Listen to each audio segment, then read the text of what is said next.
हाँ जी बच्चे, लास्ट हमने ना कल एक्सप्रेशंस किए थे क्लास में। आज हमने नेक्स्ट टॉपिक जो स्टार्ट करना है ना, उसमें हमने बैलेंसिंग करनी है कि बैलेंस का मतलब क्या होता है वो हम समझ रहे। जैसे आपके पास एक मीटर स्टिक है, इस स्टिक को मैंने सेंटर पे ना बैलेंस कर दिया। अब ये स्टिक ना तो इधर गिरेगी ना ये उधर गिरेगी। अगर इस स्टिक ने ऐसे गिरना होता तो ऐसे घूमती, अगर ये स्टिक ने इधर से गिरना होता तो ये ऐसे घूमती। यही है। अब स्टिक अगर कहीं नहीं जा रही, इसका मतलब बैलेंस है। अब बैलेंस का मतलब क्या होता है वो हम समझ रहे हैं। बैलेंस का मतलब क्या है, मान लीजिए यहाँ पे एक बॉडी है, एक इधर बॉडी है, दो बॉडी हमने बना दी। इस बॉडी का वेट अगर ज़्यादा है तो ये ऐसे घूमेगी,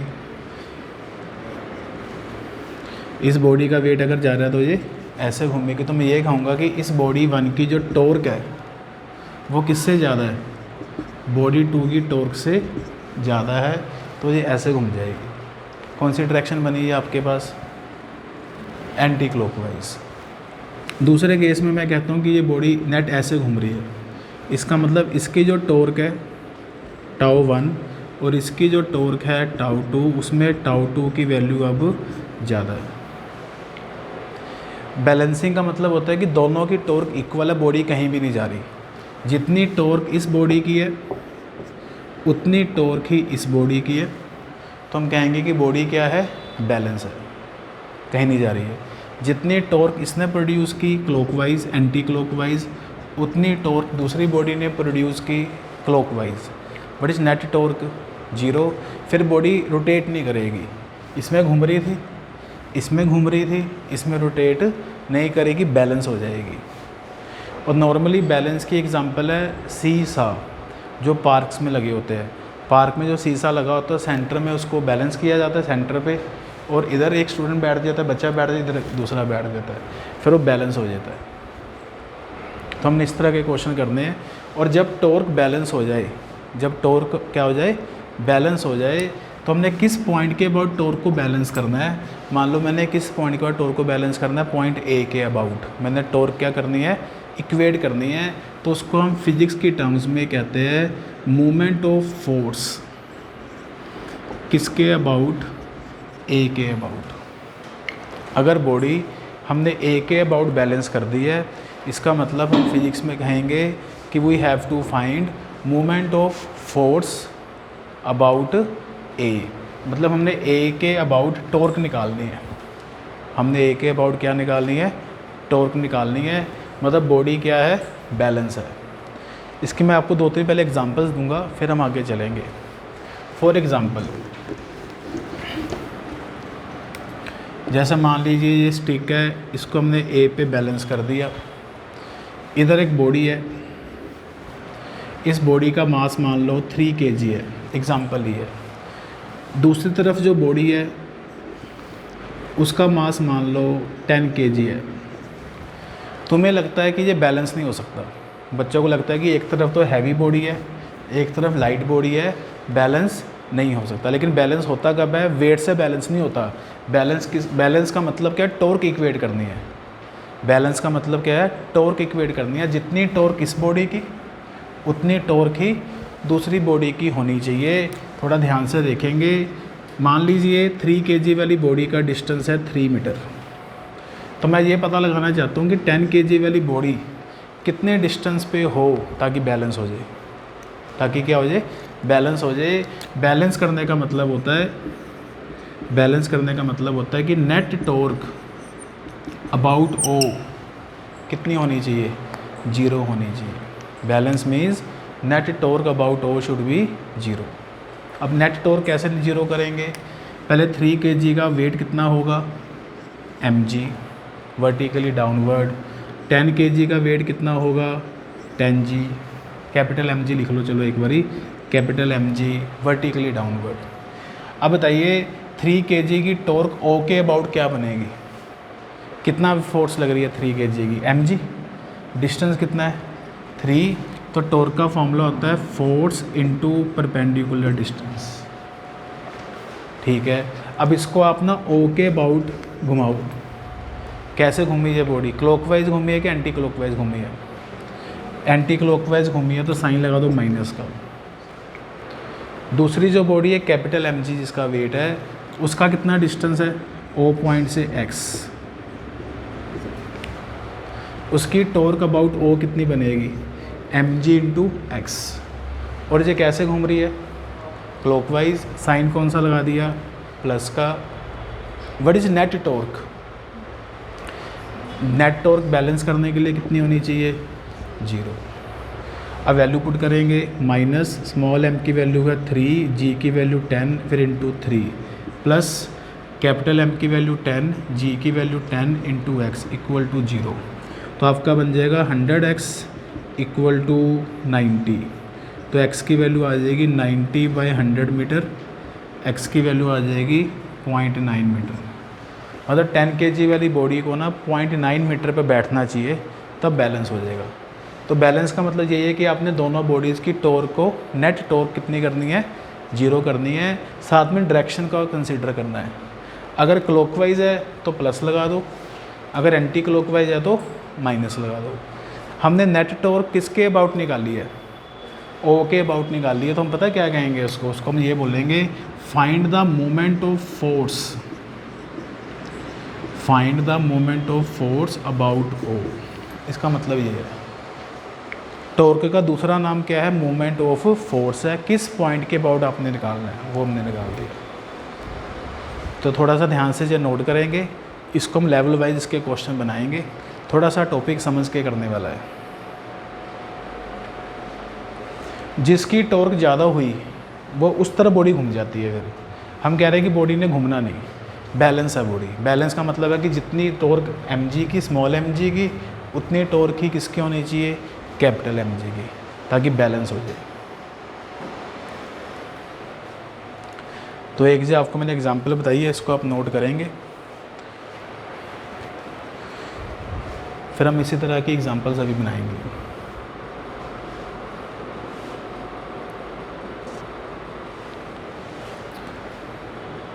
अगला क्वेश्चन देखते हैं। ये तो बच्चे जो सीसा होता है ना, इसमें तो दो छोटे बच्चे बैठ जाते हैं और वो सीसा में अपने आप को बैलेंस बनाने की कोशिश करते हैं। लेकिन मान लीजिए फादर अपने बच्चे के साथ जाते हैं और उन्होंने सीसा पे बैलेंस करना है, तो फादर कितने डिस्टेंस पे बैठे ताकि बैलेंस हो जाए, वो क्वेश्चन मैं कर रहा हूँ। एक अभी मैं आपको सिर्फ है ना कैजुअल से क्वेश्चन बता रहा हूँ ताकि हम आगे चल पड़े। तो मान लीजिए ये चाइल्ड है, चाइल्ड का मास है 20 kg और चाइल्ड सीसा के एंड पे बैठा है और वो है 10 मीटर। दूसरी तरफ इस बच्चे के फादर है, फादर का मास है 60 kg। कह रहे फादर कितने डिस्टेंस पे बैठे ताकि बैलेंस हो जाए। हाँ जी करेंगे ट्राई। फादर कितने डिस्टेंस पे बैठे ताकि बैलेंस हो जाए।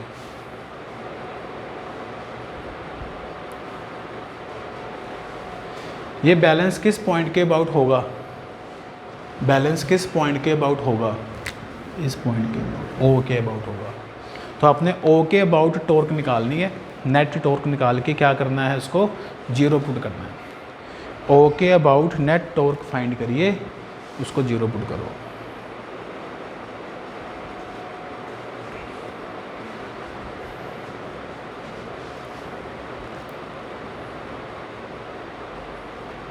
चाइल्ड का मास है 20 kg, m1 इसका मास दिया हुआ तो इसका वेट लगेगा m1g। फादर का मास है 60 kg, फादर का वेट लगेगा m2g। बैलेंस किसके अबाउट है, किस पॉइंट के अबाउट बैलेंस है, ओ पॉइंट के अबाउट। तो आप सब लोगों ने ओ पॉइंट के अबाउट टॉर्क निकालनी है और इस टॉर्क को 0 करना है। तो हम इसको टॉर्क नहीं बोलेंगे, हम क्या बोलेंगे, मोमेंट ऑफ फोर्स अबाउट ओ, ये आपने फाइंड करना है। ठीक है, देखे क्या बन जाएगा जी, m1g इंटू 10 और ओ से कैसे घूम रहा है एंटी क्लॉकवाइज घूम रहा है तो साइन कौन सा लगेगा, माइनस का। कैपिटल एम जी, M2G का डिस्टेंस है x, M2G कैसे घूम रहा है, क्लॉकवाइज घूम रहा है, साइन कौन सा लगेगा, प्लस का। इसके अलावा तो कोई और फोर्सेस तो है ही नहीं, ठीक है। तो नेट इक्वल टू क्या पुट कर दो इसको, 0। नेट इक्वल टू 0 पुट कर दो।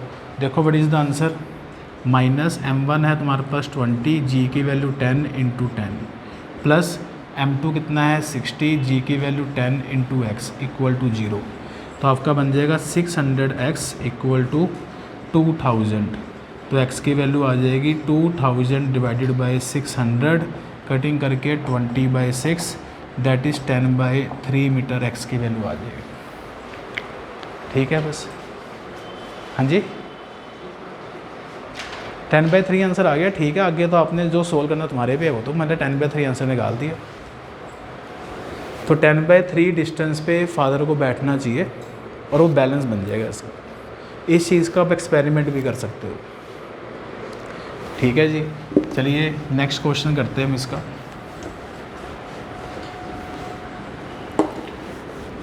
जिस पॉइंट के अबाउट बैलेंस होता है ना, उसके नाम है पॉइंट का।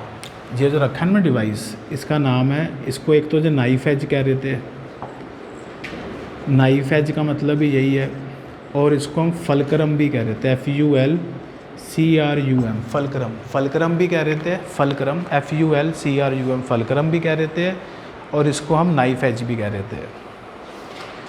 चलिए मैं आपको पहले इसी के बेस पे हम पहले NCERT के क्वेश्चन अब स्टार्ट करते हैं। देखते हैं NCERT का पहला क्वेश्चन क्या है। हाँ जी, लिखेंगे हम फर्स्ट क्वेश्चन इसी टॉपिक का NCERT का।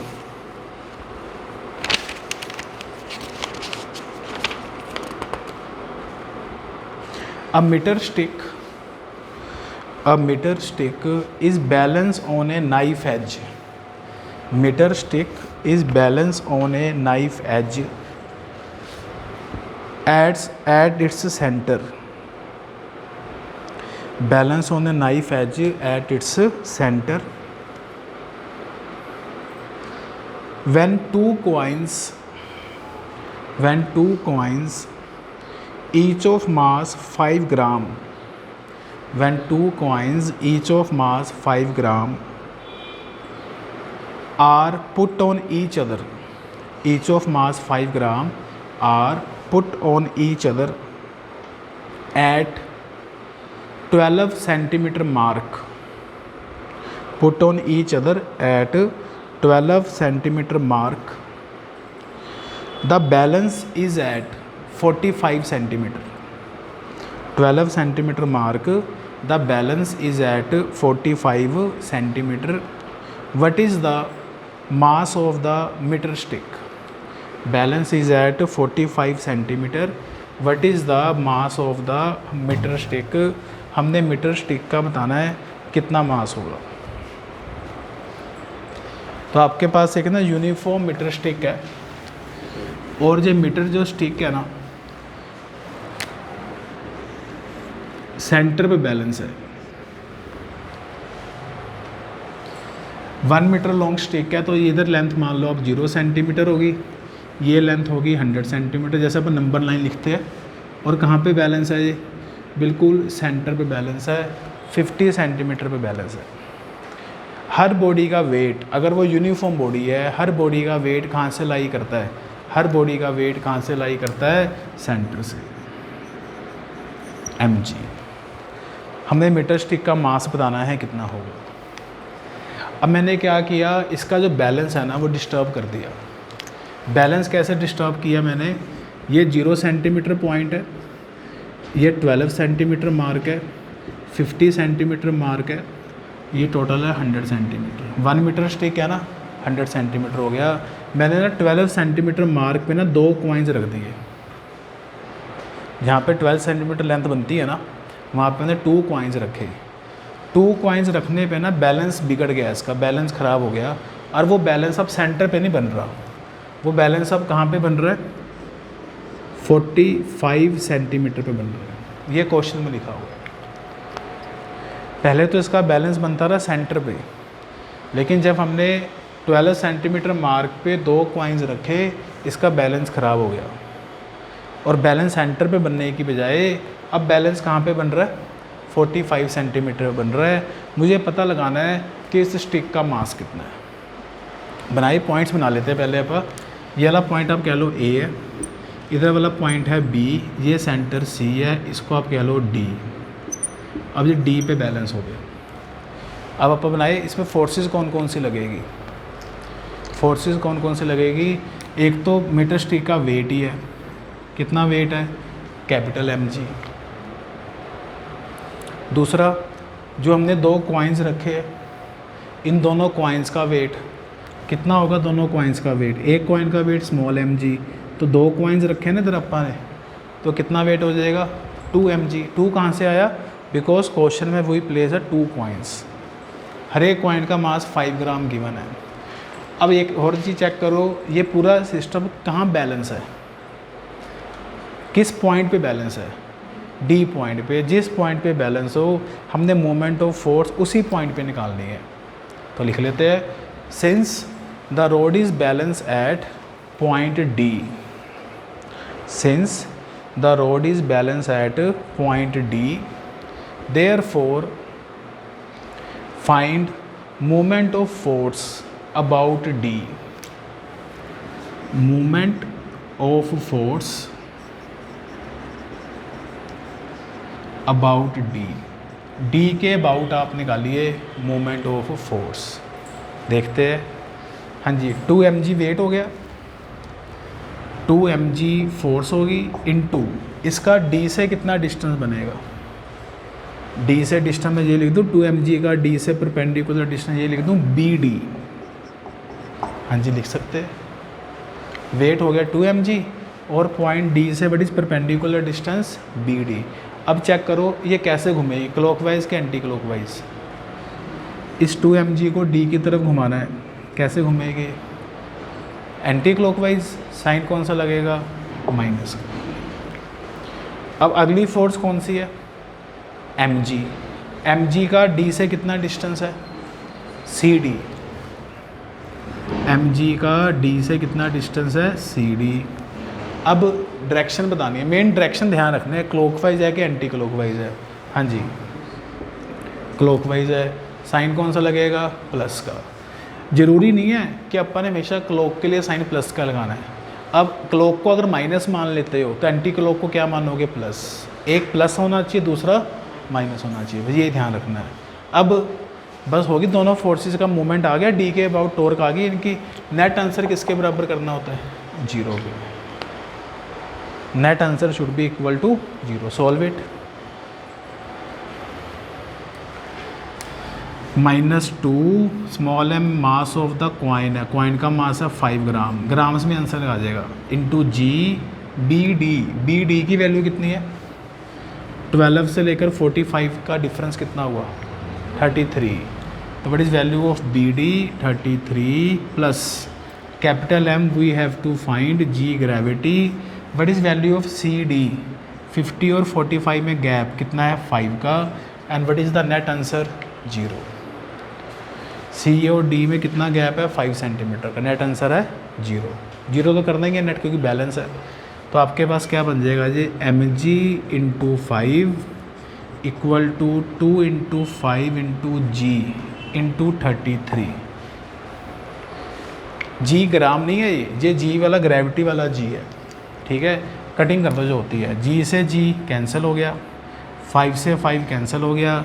कैपिटल M की वैल्यू कितनी आ गई, 2 इंटू 33 दैट इज़ 66। क्या होगा 66, ग्राम में होगा कि केजी में होगा। कॉइन्स का मास किस में है, ग्राम्स में है। हमने कन्वर्ट नहीं करा था ना उसको, तो ये भी आंसर किस में आएगा, ग्राम्स में आएगा। 66 ग्राम, कॉइन का मास ग्राम्स में है।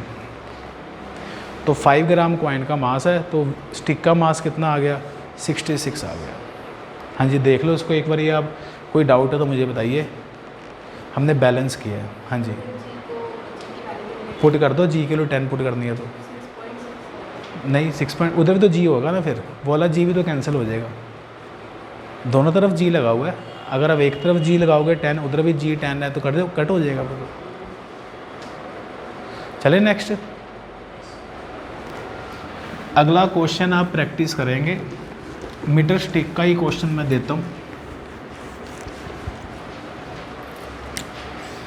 ये अपना मीटर स्टिक होगी, सेंटर पे इसका बैलेंस है। मैंने क्या किया, इस मीटर स्टिक में 0, 12 सेंटीमीटर, ये 50 सेंटीमीटर, ये 100 सेंटीमीटर।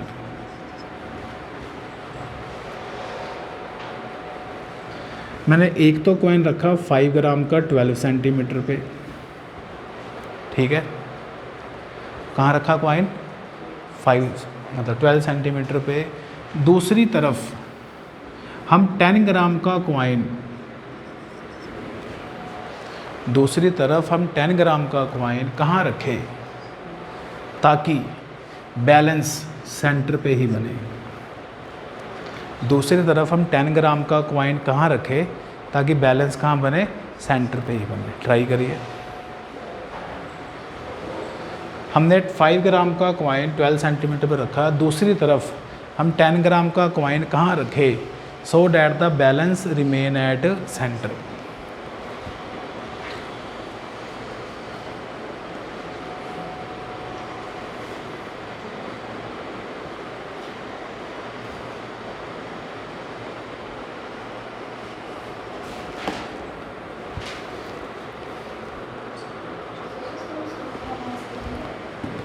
स्टिक का जो मास है उसका तो कोई रोल ही नहीं है ना, क्योंकि स्टिक का वेट सेंटर से होगा और बैलेंस भी सेंटर पे है।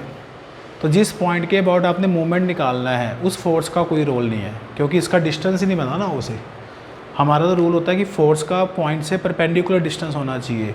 mg का उसे डिस्टेंस कितना है? 0 है, तो mg की मूवमेंट नहीं लेनी, स्टिक के मास की मूवमेंट नहीं लेनी है आपने। सिर्फ मूवमेंट किसकी आएगी? 5 ग्राम के मास की, m1g की, और एक मूवमेंट आएगी m2g की।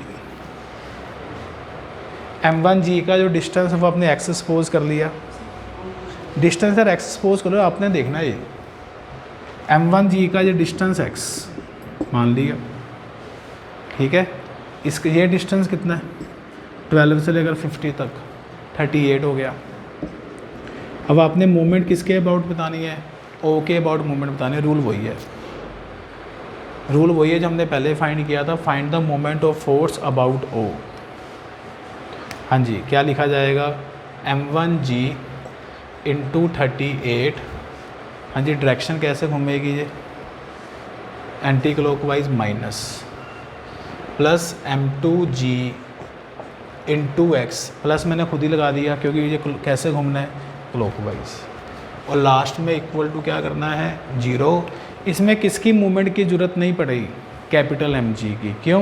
क्योंकि कैपिटल mg तो o से ही पास कर रहा है ना, डिस्टेंस तो अपने को o से चाहिए। mg का डिस्टेंस o से कितना है? कैपिटल mg का 0 है, तो कैपिटल mg की मूवमेंट नहीं आएगी।